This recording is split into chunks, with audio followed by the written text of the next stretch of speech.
Page 160, Gavotte. Well, Gavotte is a type of dance, and dance is the key word there.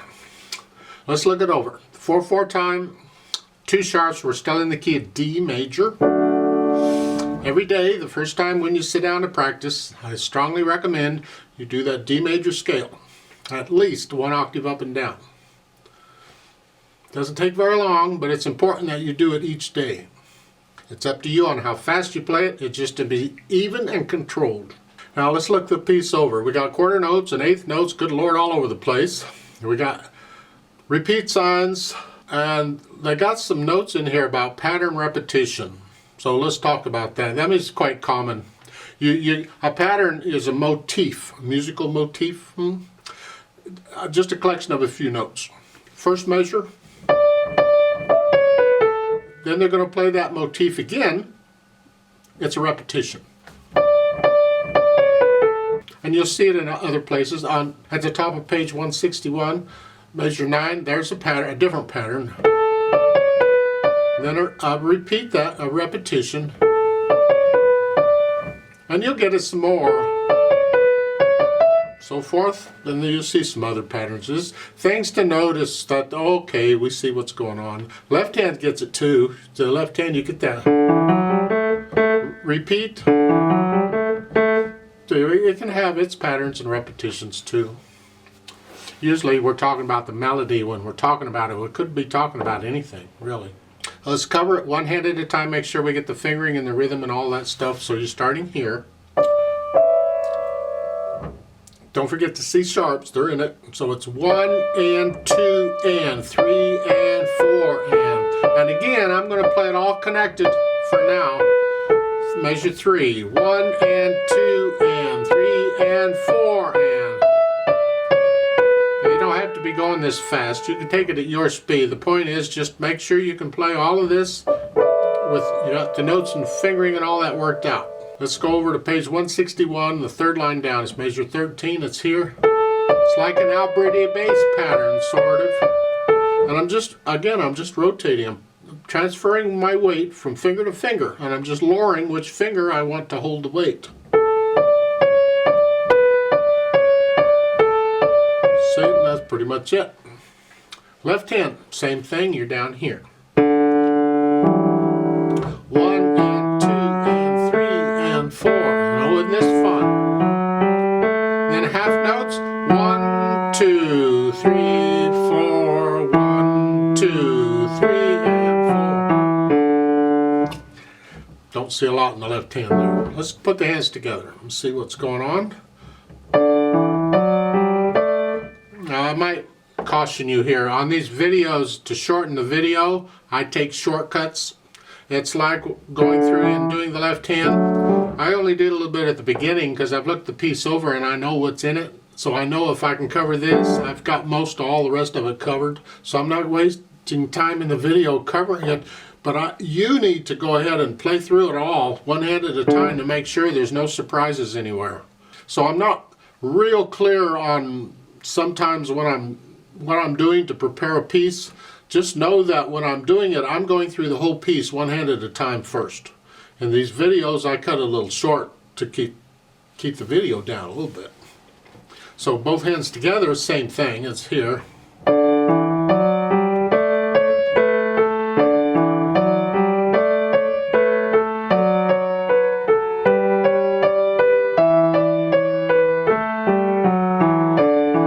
So let's go over to measure 9. Here. Just connect everything.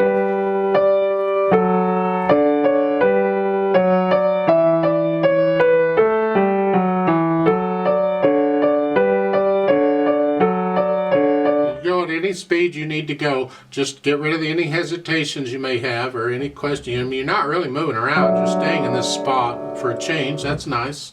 Now we can add the articulation. Well, the only articulation are the slurs they give you. Just lift up between each slur, sort of. Again, Faber and their slurs, I don't agree. They tend to, just here,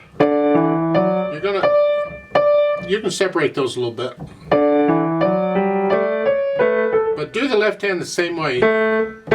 play those the same separation, but connect the eighth notes.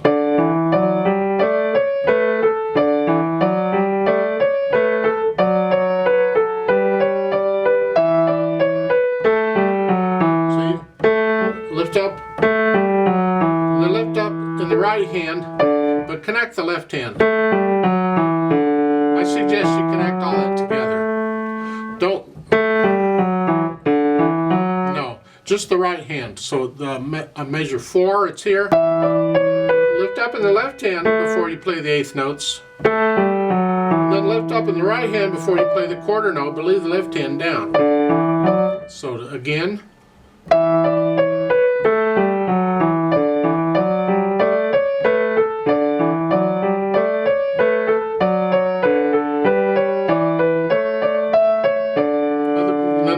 Like the last line on 160, you can connect those. Or you can separate them. Don't play them short, just separate them. Try it both ways and see what you think. Since it's repeated, maybe one time you play them connected, and then the next time you play them separated. Because when you repeat things, generally you're not going to play it exactly the same both times. You change other little things, and this is something like this is something you can change. Then on measure 9, again, I think I would separate this left hand on this, and then separate these.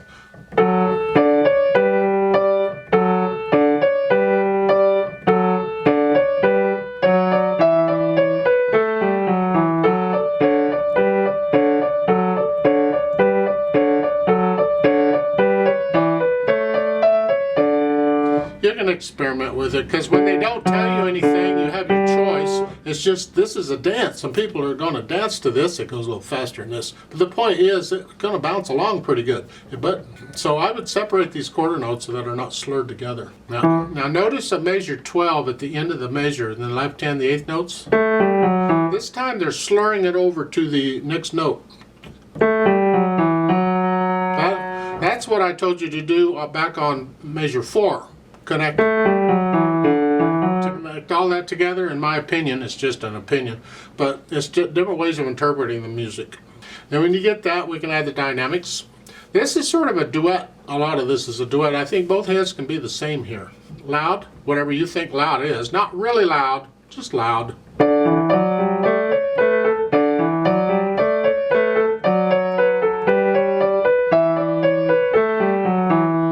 Moderately soft here at measure 5.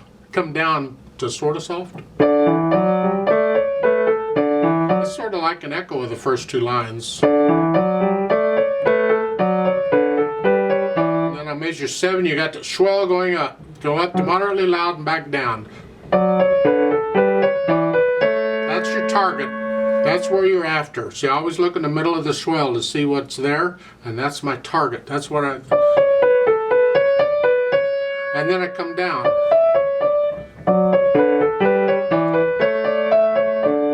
And you'd repeat that. Let's go on to measure 9. This, come up a little bit to moderately loud. And then echo that, make it soft. Back up to moderately loud. Moderately loud here, and they're giving you another moderately loud even though you're already moderately loud. The point is, in the second line there on measures 11 and 12, you're not going to play that exactly the same. You can get a little louder and softer. They're just telling you at measure 13, make sure you're moderately loud here. Echo that, make it soft. And then you're going to crescendo up to loud in the last line.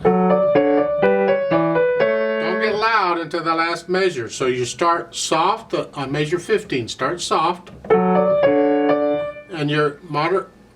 I suggest you don't get moderately soft until the 3rd beat. And then the 4th beat you go up to moderately loud, and because you save most of your crescendoing to the end of it. So there. So forth, and then you repeat that. They have a second time RIT. It's kind of dangerous in a dance. Typically in a dance you wouldn't retard onto it all. You wouldn't slow down at all. But assuming nobody's really dancing to it, then after you've repeated it and you're finishing it, then you can slow down the last measure. So again, that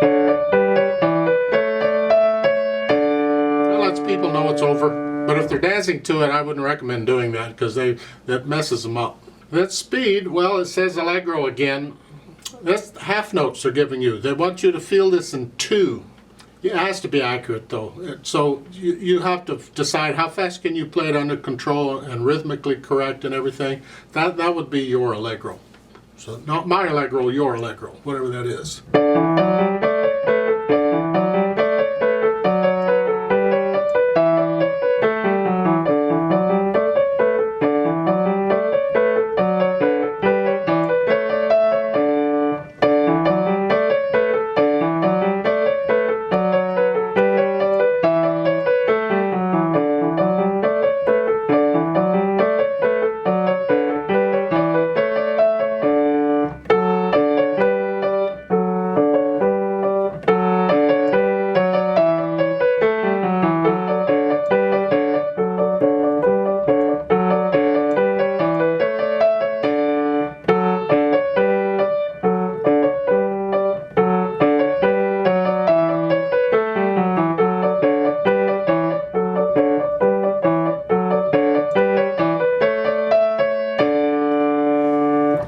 I'd like to play this with you very slowly to double check the notes and the rhythms. I'm not going to do the dynamics. I will do the repeats though. So I'll give us 4 counts. Let's just go over it very slowly together.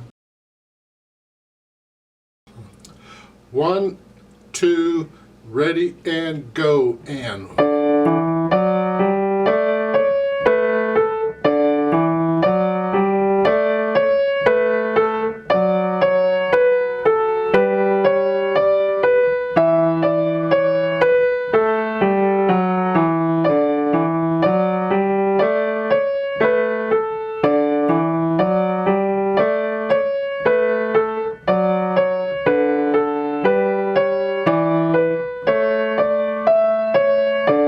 Repeat.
Off.